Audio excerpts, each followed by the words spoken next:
বং পিৎজার pizza সহ আরও অন্যান্য লোভনীয় খাবার খেতে হলে যেতে হয় ঘাটাল বং পিৎজাতে।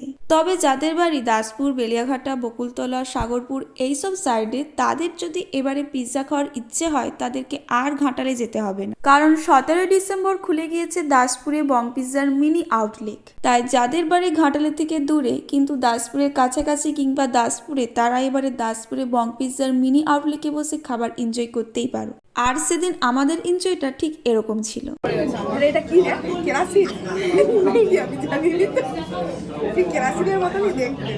যদি মরে যাই ড্রাইভার কিনতে 150 করে। আমি এতদিন জানতাম কেরাসিন দিয়ে আগুন জ্বালাই, এখন জানছি কেরাসিন পেটের মধ্যে জ্বালিয়েও আগুন জ্বালাই শীতকালে। তোরা খাচ্ছ ভালো খাবার, আমি খাচ্ছি সস। দাঁড়াও দাঁড়াও, কোথায় চলে যাচ্ছ? লোকেশনটা তো জেনে যাও।